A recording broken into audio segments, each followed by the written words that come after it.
ವಾರಂಗಲ್ ಕೋಟೆ.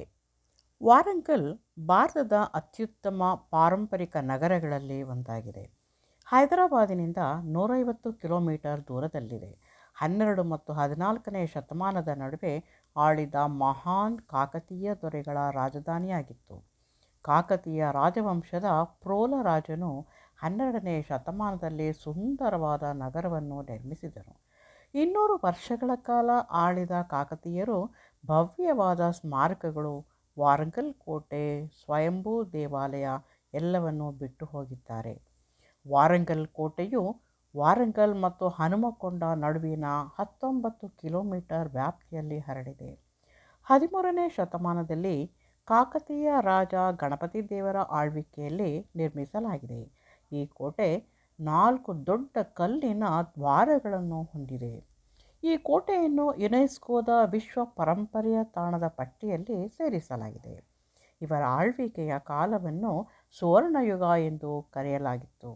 ಗಣಪತಿ ದೇವ, ರುದ್ರಮದೇವಿ, ಪ್ರತಾಪರುದ್ರ ಕೋಟೆಯನ್ನು ಎತ್ತರಗೊಳಿಸಿದರು ಮತ್ತು ಬಲಪಡಿಸಿದರು. ಆ ನಂತರ ದೆಹಲಿ ಸುಲ್ತಾನರು ಕೋಟೆಯನ್ನು ವಶಪಡಿಸಿಕೊಂಡರು. ಯುದ್ಧಾನಂತರ ಕೊಹಿನೂರ್ ವಜ್ರ, ಅಮೂಲ್ಯ ಸಂಪತ್ತನ್ನು ವಶಪಡಿಸಿಕೊಂಡರು. ಕೋಟೆಯ ಸಂಕೀರ್ಣದಲ್ಲಿ ನಂದಿ ಇರುವ ಕಂಬದ ಮಂಟಪ. ವಾರಂಗಲ್ ಕೋಟೆಯು 3 ಕೇಂದ್ರೀಕೃತ ವೃತ್ತಾಕಾರದ ಗೋಡೆಗಳಲ್ಲಿ ರಕ್ಷಣಾತ್ಮಕ ಕೋಟೆಗಳನ್ನು ಹೊಂದಿದೆ. ಕೋಟೆ ಸಂಕೀರ್ಣದ ಒಳಗೆ ಅವಶೇಷಗಳು, ವಾರಂಗಲ್ ದ್ವಾರಗಳು, ಕಮಲದ ಮೊಗ್ಗುಗಳು, ಹೂಮಾಲೆಗಳು, ಪೌರಾಣಿಕ ಪ್ರಾಣಿಗಳು, ಎಲೆಗಳ ಬಾಲವನ್ನು ಹೊಂದಿರುವ ಪಕ್ಷಿಗಳನ್ನು ಕೆತ್ತಲಾಗಿದೆ. ಓರುಗಲ್, ಇದು ಓರಂಗಲ್ ಆಗಿದೆ. ಏಕಶಿಲಾ ಬೆಟ್ಟದ ಮೇಲೆ ನಿರ್ಮಿಸಲಾದ ಈ ಕೋಟೆಯು ಕಾಕತೀಯ ರಾಜವಂಶದ ವಾಸ್ತುಶಿಲ್ಪದ ಮೇರುಕೃತಿಗಳಲ್ಲಿ ಒಂದಾಗಿದೆ. ಈಗ ಅವಶೇಷಗಳಾಗಿದ್ದರೂ ಮೋಡಿ ಮಾಡುವ ಕರಕುಶಲತೆ ಮತ್ತು ಅಚ್ಚರಿ ಮೂಡಿಸುವ ಕಲಾತ್ಮಕತೆ ತನ್ನ ಶಿಲ್ಪಕಲಾ ಸೌಂದರ್ಯವನ್ನು ಎತ್ತಿ ತೋರಿಸುತ್ತದೆ. ಈ ಕೋಟೆಯು ಸುಮಾರು 45 ಗೋಪುರಗಳು, ಕಂಬಗಳನ್ನು ಒಳಗೊಂಡಿದೆ. ಕೋಟೆಯ ಅತ್ಯಂತ ಆಕರ್ಷಣೀಯ ಭಾಗವೆಂದರೆ ಗೇಟ್ವೇ ಆಫ್ ಗ್ಲೋರಿ. ಮುಖ್ಯ ದ್ವಾರ ಒಂದೇ ಬಂಡೆಯಿಂದ ನಿರ್ಮಿಸಲಾಗಿದ್ದು 30 ಅಡಿ ಎತ್ತರವಾಗಿದೆ. ಕೀರ್ತಿ ತೋರಣಗಳು ಎಂದು ಕರೆಯಲ್ಪಟ್ಟಿದ್ದು ದಕ್ಷಿಣ ಭಾರತದ ವಾಸ್ತುಶಿಲ್ಪ ಶೈಲಿಯನ್ನು ಹೊಂದಿದೆ. ಇದನ್ನು ಕಾಕತೀಯ ಕಲಾ ತೋರಣಂ ಎಂದು ಕರೆಯುತ್ತಾರೆ. ಈ ಕೋಟೆ 3 ಪದರಗಳನ್ನು ಹೊಂದಿದೆ. ಬೆಳಗ್ಗೆ 10 ರಿಂದ ಸಂಜೆ 7 ತನಕ ಪ್ರವೇಶ ಇರುತ್ತದೆ. ಭಾರತೀಯರಿಗೆ 15 ರೂಪಾಯಿಗಳಾದರೆ ವಿದೇಶಿಯರಿಗೆ 200 ರೂಪಾಯಿಗಳ ಟಿಕೆಟ್ ದರ ಇದೆ.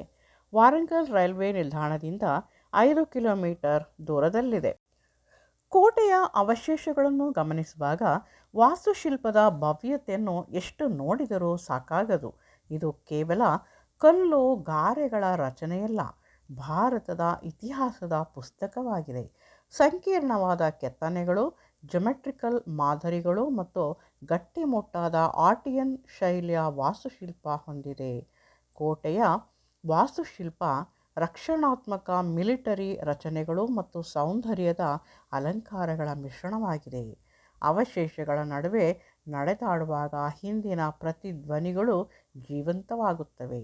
ಕೋಟೆಯ ಪ್ರಭಾವಶಾಲಿ ಶಿಲ್ಪಗಳು, ವಿವರವಾದ ಕಲ್ಲಿನ ಕೆಲಸಗಳು, ರೂವಾರಿಗಳಾದ ಇತಿಹಾಸಕಾರರು ಮತ್ತು ವಾಸ್ತುಶಿಲ್ಪಿಗಳು ಪ್ರವಾಸಿಗರನ್ನು ವಿಸ್ಮಯಗೊಳಿಸುತ್ತಾರೆ. ಕೋಟೆಯ ವಾತಾವರಣ ಪ್ರಶಾಂತವಾಗಿದೆ. ಸುತ್ತಮುತ್ತಲಿನ ಗ್ರಾಮಾಂತರ ವಿಹಂಗಮ ನೋಟಗಳು ಮನಸೆಳೆಯುತ್ತವೆ.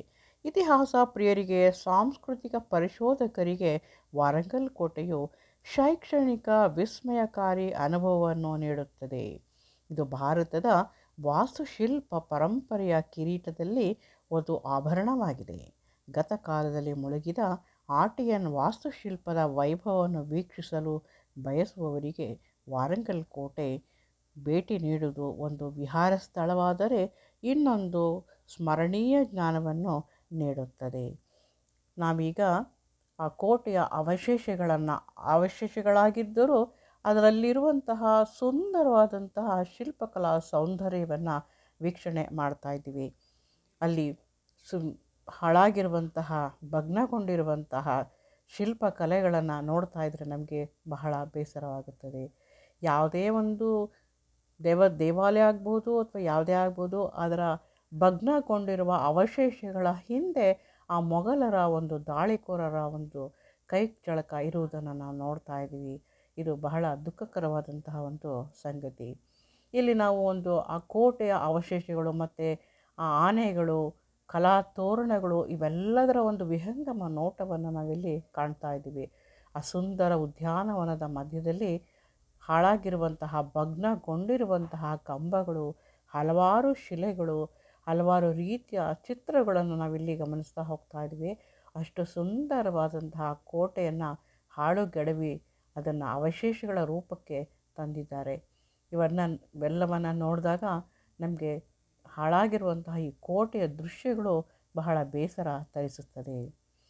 ಈ ಒಂದು ಭಗ್ನಗೊಂಡಿರುವಂತಹ ಕೋಟೆಯಾದರೂ ಕೂಡ ಇಲ್ಲಿ ಶಿಲಾ ತೋರಣಗಳನ್ನು, ಕಾಕತೀಯ ತೋರಣಗಳನ್ನು ಇಲ್ಲಿ ನಾವು ನೋಡಿದಾಗ ನಮಗೆ ಬಹಳ ಸಂತೋಷ ಆಗುತ್ತೆ. ಅಷ್ಟೇ ಜೊತೆಗೆ ಪಾಳು ಬಿದ್ದಿರುವಂಥ ಹಲವಾರು ಕೃತಿಗಳು ಮನಸ್ಸಿಗೆ ಬೇಸರವನ್ನು ಕೂಡ ಉಂಟು ಮಾಡುತ್ತದೆ. ಈ ಒಂದು ವಿಡಿಯೋ, ಈ ಒಂದು ಸ್ಥಳ ನಿಮಗೆ ಇಷ್ಟವಾಗಿದ್ದರೆ ಲೈಕ್ ಮಾಡಿ, ಶೇರ್ ಮಾಡಿ, ಖಂಡಿತ ನೀವು ಕಮೆಂಟ್ ಮಾಡಲೇಬೇಕು. ಸುಂದರವಾದಂತಹ ಈ ಕೋಟೆ ಈಗ ಬಂದಿರುವಂತಹ ಸ್ಥಿತಿಗೆ ಕಾರಣರಾದವರನ್ನು ನಾವು ನೆನೆಸ್ಕೊಳ್ತೀವಿ, ಈ ಥರ ಮಾಡಿದಾರಲ್ಲ ಅಂತ. ಆದರೆ ಈ ಕೋಟೆಯ ಅವಶೇಷಗಳಾದರೂ ಕೂಡ ನೋಡುಗರಿಗೆ ಅತ್ಯಂತ ಆಸಕ್ತಿ ಹುಟ್ಟಿಸುವ ರೀತಿಯಲ್ಲಿ ಶಿಲ್ಪಕಲಾ ಸೌಂದರ್ಯವನ್ನು ನಾವು ಕಾಣ್ತೀವಿ. ಆ ಒಂದೊಂದು ಕಂಬಗಳಲ್ಲಿರುವಂತಹ ಕೆತ್ತನೆಯ ಕೆಲಸ, ಅದ್ಭುತವಾದಂತಹ ರೂಪುರೇಷೆಗಳು ಎಲ್ಲರ ಮನಸ್ಸನ್ನು ಇಲ್ಲಿ ಸೆಳೆಯುತ್ತದೆ. ಆ ಕಲ್ಲಿನಲ್ಲಿ ಕೆತ್ತಿರುವಂತಹ ಆ ವಿಗ್ರಹಗಳು, ಕಪ್ಪು ಶಿಲೆಯಲ್ಲಿ ಮೂಡಿರುವಂತಹ ಪ್ರಾಣಿ ಪಕ್ಷಿಗಳ ಒಂದು ಚಿತ್ರ ಎಲ್ಲರ ಕಣ್ಮನವನ್ನು ಇಲ್ಲಿ ಸೂರೆಗೊಳ್ಳುತ್ತದೆ. ಆ ಶಿಲ್ಪಕಲಾ ತೋರಣಗಳು, ದ್ವಾರಗಳು, ಇವೆಲ್ಲವೂ ಕೂಡ ಮನಸ್ಸನ್ನು ಆಕರ್ಷಣೆ ಮಾಡುತ್ತವೆ. ಇಲ್ಲಿ ಸಣ್ಣ ಪುಟ್ಟ ನೃತ್ಯಗಾತಿಯರ ಒಂದು ಗುಂಪನ್ನು ಕೆತ್ತಿರುವುದನ್ನು ಕೂಡ ಇಲ್ಲಿ ನಾವು ನೋಡ್ತಾ ಹೋಗ್ಬೋದು. ಅಲ್ಲಲ್ಲಿ ಮಂಟಪಗಳು, ತೋರಣಗಳು, ಕಲ್ಲಿನ ತೋರಣಗಳು, ಇವೆಲ್ಲವೂ ಕೂಡ ಎಲ್ಲರ ಮನಸ್ಸನ್ನು ಆಕರ್ಷಣೆ ಮಾಡುತ್ತೆ. ಇಲ್ಲಿ ಸಿಂಹದ ಮುಖ ಇರುವಂತಹ ಒಂದು ಕೆತ್ತನೆ ಕೆಲಸ ಅತ್ಯಂತ ಅದ್ಭುತವಾಗಿ ನಮಗೆ ಕಾಣ್ತಾ ಹೋಗುತ್ತೆ. ಈ ಒಂದು ಸುಂದರವಾದಂತಹ ಒಂದು ಕೋಟೆ ನಿಮ್ಗೆ ಇಷ್ಟವಾಗಿದ್ದರೆ ಸಬ್ಸ್ಕ್ರೈಬ್ ಮಾಡಿ.